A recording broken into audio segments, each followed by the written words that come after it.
সালমান শাহের হত্যার বিচার যদি 29 বছর পরে হয়, আল্লামা সাঈদীকে ইনজেকশন পুশ করে হত্যা করা হয়েছে, সেই বিচার কবে হবে এটা বাংলার মুসলমান জানতে চায়।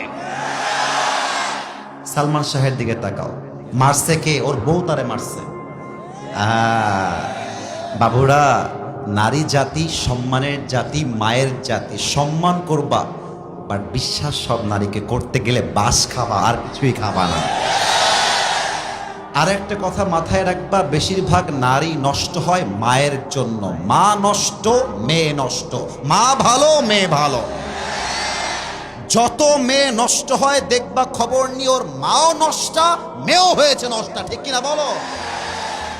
আর নারীরা মিথ্যা বলতে পারে খুব সাজিয়ে, আমি তোমাকে ছাড়া বাঁচবো না, তোমাকে ছাড়া আমি মরে যাব। আরে বাবু, दाल में कुछ काला तो जरूर है, धोखे में पड़ना नहीं है, ये जिंदगी अपना जिंदगी है, किसी लड़की के लिए अपनी जिंदगी बर्बाद हो जाएगा ये तो नहीं हो सकता मेरे दोस्त। একটা মেয়ে ধোকা দিয়েছে মানেই যে আমি বেকা হয়ে যাব? নো। আরে ওর জন্য একটা বিয়ে জায়েজ, আমার জন্য 4টা বিয়ে জায়েজ। ও একটা করবে, আমি 4টা করে দেখায় দিব, বড় টাইম নাই।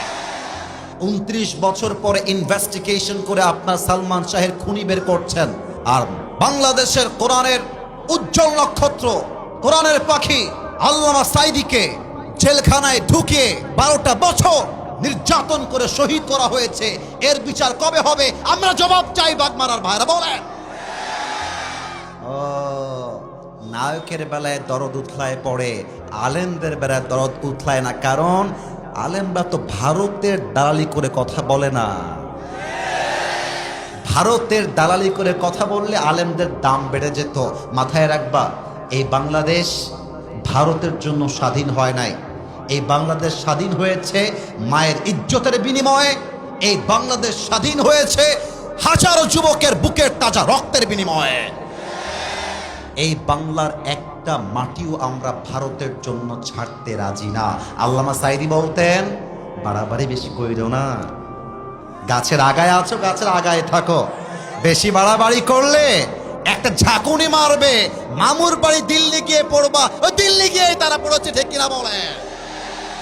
অতএব সালমান শাহের হত্যার বিচার করলেই হবে না। আমার এই বাংলার মাটিতে যত আলেমকে গুম করা হয়েছে, যত আলেমকে নির্বিচারে হত্যা করা হয়েছে, প্রত্যেকটা হত্যাকারীকে বাইতুল মুকাররমের সামনে দাঁড়িয়ে ফাঁসির কাস্টে ঝুলিয়ে হত্যার রায় পাশ করতে হবে। হাত তুলে বলো সবাই, ঠিক কিনা?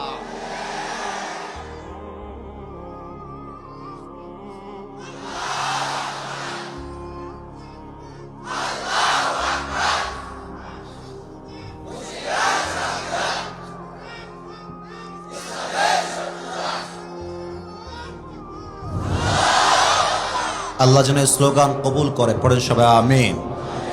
আগামীর সংসদ আমরা কোরআনের সংসদ দেখতে চাই।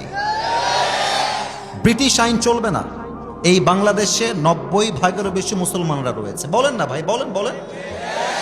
তো যেই দেশের বাসিন্দা 90%-এরও বেশি, সেই দেশের আইন ব্রিটিশ আইন দিয়ে চলে কেমনে? আমরা তো বুকের তাজা রক্ত ব্রিটিশ আইনের জন্য দেই নাই, আমরা বুকের তাজা রক্ত দিয়েছি বাংলার মাটিতে ইনসাফ কায়েম করবার জন্য, বলেন।